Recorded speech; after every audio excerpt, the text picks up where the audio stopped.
Hello, welcome back. It's Luke Carthy, of course, here. I've been away last month. I apologise. Mental health priorities, and also just enjoying the sun, to be honest, and the easing of lockdown. Why the hell not? But I am back today to talk about site search and how incredibly powerful it can be in the world of e-commerce to really turn up the volume on your conversion, your user experience, your sales, just everything. It's good. So, of course, I'm wearing a Fact Finder hoodie today. These guys have kindly sponsored this episode, which is incredible, and it allows me to show you some really, really cool information that have led me a really cool, insightful analytics account. So I can show you some really cool things that I'd love to do, which I can't really do on live customer data because GDPR and client confidentiality is a real thing. But first, can I just talk about this hoodie for a minute? Because I have worn this a handful of times out and about, and the amount of people who give me double takes thinking I'm some kind of walking Google is incredible. So I guess they just see Fact Finder and think I'm some kind of walking concierge, and it's brilliant. I'm not, but I like the double take when people kind of go like this. It's awesome. So yes, Fact Finder are here. I'm going to be using well, they're not here. I'm here, but I'm going to be using Fact Finder to talk you through how you can really use your search engine analytics to really improve your conversion, your optimization, your performance, and help customers find the products that they want to buy from you. That's simple. All right, let's get into it. I'll see you at my computer desk.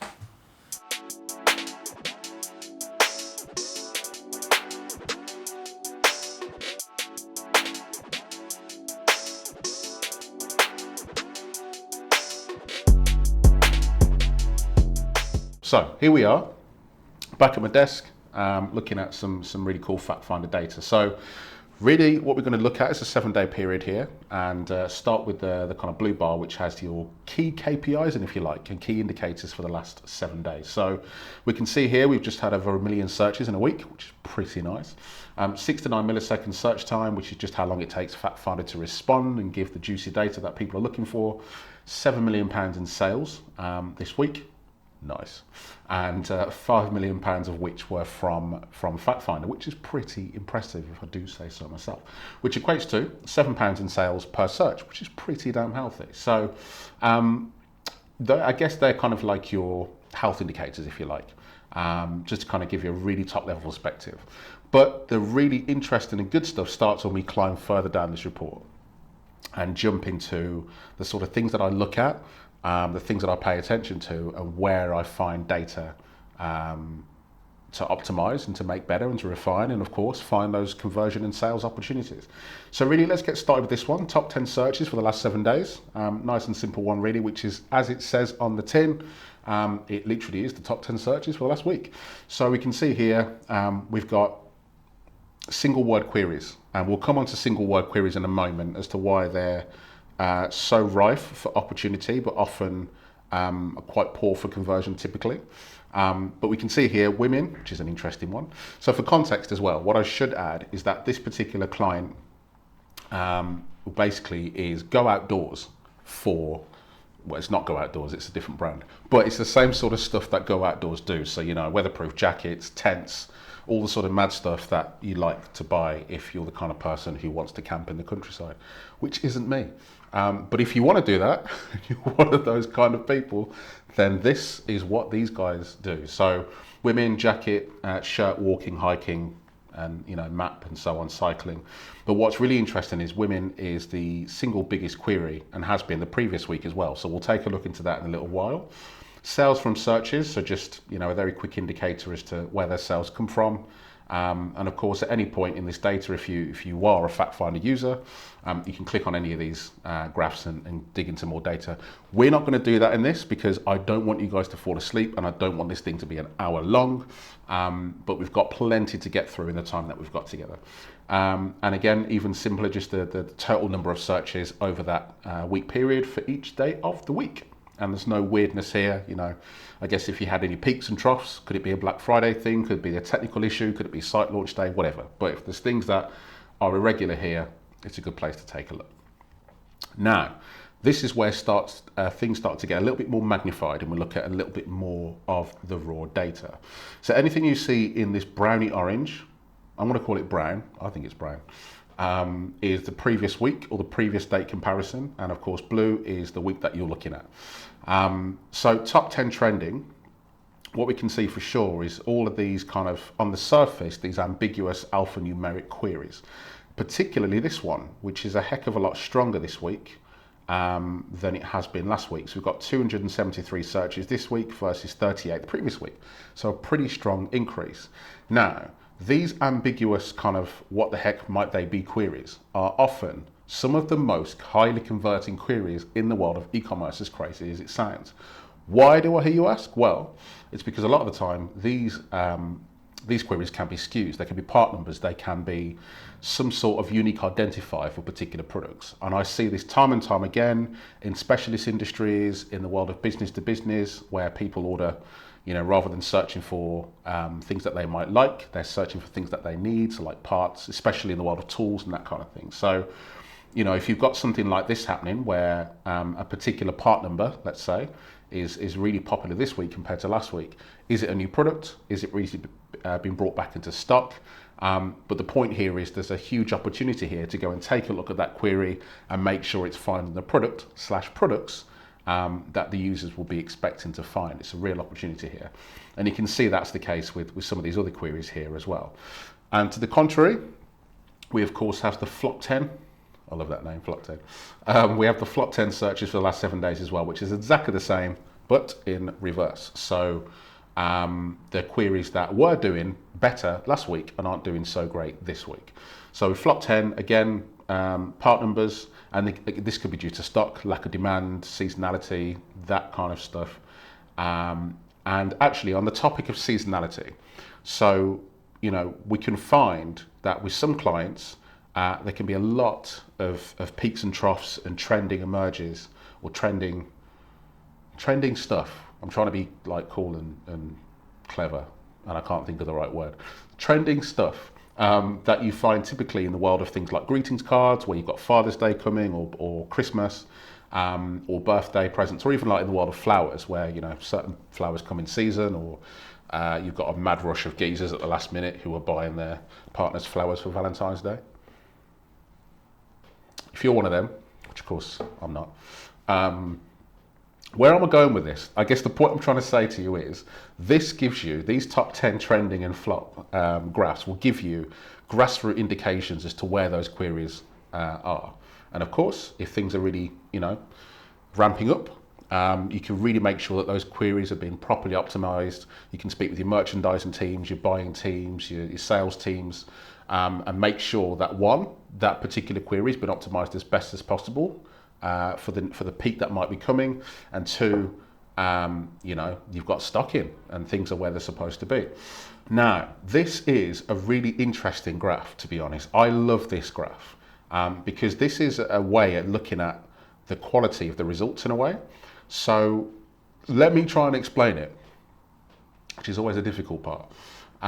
So here we have the number of queries, and then of course we have the number of pages. Now, what this means is how many queries, so basically, let me walk you through it in a way that I can actually start to make sense of this in my head. So there is just over 1 million queries here where the vast majority of people found what they were looking for on the first page. And you can of course see that there's 197,000 queries where they had to go to the second page, where people had to go to the second page, and 36,000 searches to the 36,000 pages that went to page 3 and beyond. And you can see it gets lesser and lesser as the pages increase. So what this kind of gives you an idea of is really, perfection should be that everyone finds what they're looking for on the first page. Because of course that makes sure that your results are relevant, that people haven't got to go digging too deep to go and find what they need. There's a lot of benefit, and of course conversion is going to be higher if customers can find what they want as quickly as they want, whether it's Google, whether it's your site search, that same rule applies. So if you have lots of queries where people are going to sort of page 3 and beyond, take a look at those, because there might be something you can do to optimize that query, optimize that experience. And maybe the best experience isn't search results at all. It could be a redirect, it could be a landing page. But yeah, that's something that I really like to take a look at. And this is exactly the same, but instead of people navigating through, this is people actually clicking through on those products. So, quick example, 4,000 search queries, just shy of 5,000 search queries got clicks on page 3. So one is for search itself and people navigating through pages, and this one is clicking individual products. But these are really good indicators to find out how good your search results are at a bird's eye perspective, right?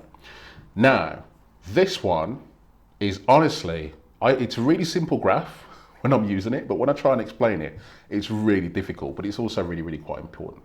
So this is a cumulative graph, posh word, and what we can see here is kind of like a distribution of the top, in this case, 1,000 search terms. So we can see, as we saw at the top, that the most popular query is women, followed by fleece, followed by /. That's an interesting one, worth taking a look at. That could potentially be a UX issue where maybe there's something on, say, the home page, or someone set up a redirect weird, but it's definitely worth taking a look because that's quite an unusual query. So that could be an opportunity to improve the UX of whatever page that's been fired on. So you could definitely go away and take a look into that. That's something I'll go and take a look at. So here you can kind of get an idea of what percentage and just how big of a deal the search term for women actually is in comparative to other queries. But what we can basically see here is, if I go all the way to the end, is that 36% of, so the top 1,000 queries basically makes up 30% of all searches, which is a pretty, it's a pretty cool statistic to take away, of which 2% alone is women. So again, I'm just kind of reinforcing here how big women is in terms of the number of searches for this week anyway.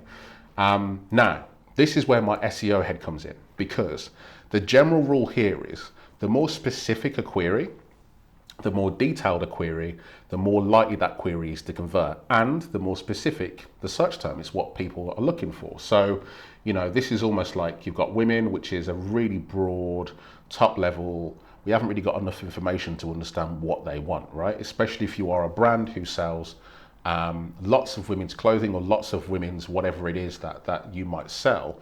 It's a problem because it's a query we can't do enough with to be able to understand exactly what that search intent is. But we can start to see here that, the number of searches we have and how many words they contain.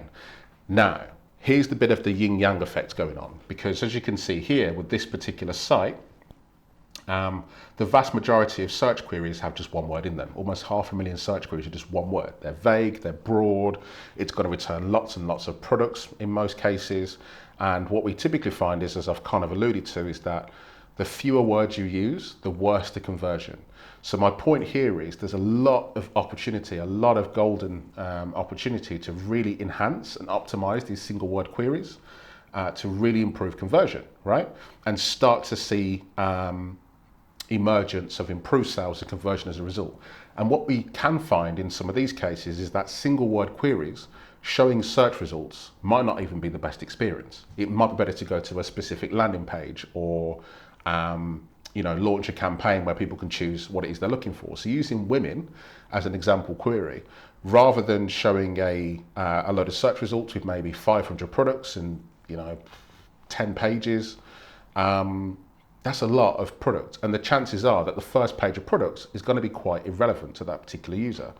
So how about a merchandise page where it's like women's jackets, women's waterproof trousers, women's cycling jackets, women's helmets, that sort of thing. And as a result, as a user, you can then start to jump through departments and really kind of refine that experience and help the customer find what they're looking for. While at the other end of things, where you've got 5 words, 6 words and upwards, 9 words even, people are looking for something really granular. So it could be men's black 32-inch waist waterproof trousers. In that case, the number of results is going to be smaller. It's a very specific query, so the chances are they're going to be able to find and they know exactly what they want. So it's that balancing act of optimizing single word queries as best as possible, and also making sure that these granular queries are equally as optimized as well. So there's some other stuff here, but they're the key takeaways and how I like to find my starting points, if you like, in the world of site search. So let's move across to some of the more juicy granular data and see how I get into some of this cool stuff. So let me just first of all start by sorting this. So again, you can see here that women is the #1 query, and I really want to look into that, but that will be my first port of call is, what's the experience here? Jacket, shirt, walking, hiking, map, cycling. Cycling what? It's too broad. Kid, trousers, shoes, shorts, and so on, and so on, and so on. But what's really interesting here is the clicks, we've got the carts, we've got the checkouts, click rate, and we can see these are all relatively quite healthy. But what we can start to do here is really segment this data in a way that allows us to find queries and keywords and search terms that either return no results, which we'll look at first, or poor results. And these are rife for improving conversion and really boosting your sales almost immediately, to be honest. So first things first, let's take a look at products, at search terms that have no products. So what I'm going to do here in Fact Finder is tell it to give me all of the search queries for this week that returned 0 items whatsoever. So let me just sort this. Yep, there we go. Now, this one is gold. There's actually quite a few really good golden nuggets here. Look, this week alone, we've had 1,000 searches, almost 1,100 searches for the query body warmer. First of all, it's summer. What are you doing? Second of all, this is a brand that sells outdoor jackets and stuff, waterproof jackets, like the jackets you wear to the Arctic Circle if you're so way inclined. My point here is the fact that this query doesn't return any results is one, a problem, and two, a huge opportunity. So the fix here is to create a thesaurus entry or a mapping of queries where body warmer is equal to gilet. So I had a look at this website earlier, and they address them as gilets. They're explained in the copy, in the titles, as gilets. But of course, the search engines are really clever, but there's going to be gaps in different words of explaining different things. So as soon as you put that entry in and allow search engine to understand that body warmer is basically a gilet, then boom, your relevance, you basically start to show relevant products. You then open opportunities for conversion. Customers find what they want sooner. You increase your sales, right? There's 1,000 people a week searching for that and no results are found. Easy fix. Machine wash coat. 3 words, which means it's more likely to convert. It's more descriptive than just coat. So there's obviously a category that they could potentially go away and create and load that with machine washable coats. Detergent, waterproof detergent, these are all really powerful low-hanging fruit queries that someone could fix, and almost within 24 hours you'd be able to start to see the differences in performance. Waterproof detergent, body warmer again, but this time as 2 words. There's clearly, real opportunities here. So that's how I like to go away and identify low-hanging fruit. Now, let's take a look at the less black and white, if you like. So rather than look at queries that return no results, how about we look at queries that return bad results or poor results or results that just aren't good enough and kind of raise a bit of a flag. So here, we need to use the best similarity score. So let's say 1 and 85%. So here we go, where we've got queries that have a similarity score between 1, which is really bad, and 85%, which is okay, average, all right. So anything in between that range is potentially an opportunity to improve the relevance of the results, improve the products, or maybe there's a query that people are searching for and there's products that you don't really have that match the bill. So we've got some weird ones here actually, but we've got some gold as well. For anyone who watches my videos and has ever read my blog posts, Black Friday is a huge thing that I love to moan about and pick out websites that you search for Black Friday on and they go, don't know what you're on about, mate. And it's literally in the middle of Black Friday. Like, send me somewhere, do something. And here could be such an example. And I know it's not Black Friday at the moment. This has been recorded in June. We've got a while to go until we get there. But my point here is, rather than kind of show results, which of course there aren't going to be any results really for Black Friday at the moment, send them to a landing page where they can register for that campaign. Let them know that Black Friday 2021 will be a thing this year, and they can of course sign up. One, you get data. Two, they're happy. And three, you've got potential sales later on down the line. COVID, great query actually. Rather than showing search results, again, send them to your COVID policy. Maybe if you've got extended returns as a result of a lockdown in your particular country, for example, size guide returns. These are all really good examples of queries where users aren't expecting to see results. They're actually expected to be sent somewhere or shown content or having a question answered. And these are really good examples. So they're not necessarily directly attributed towards conversion, but they are definitely attributed towards user experience, and as a result, will improve conversion at somewhere down the line. So there we are. We've been chatting away for 20 minutes now, and I still feel like I've got loads to show you, but we'll stop there. Dogs, cool query. Maybe there's codes for dogs, but we'll stop there. And yeah, that's kind of like an insight into how I like to approach search data. And yeah, thank you very much to FactFinder for lending me an incredible account that I can show you exactly how I go about working my magic for site search and clients. So yeah, I will see you next month, and take care.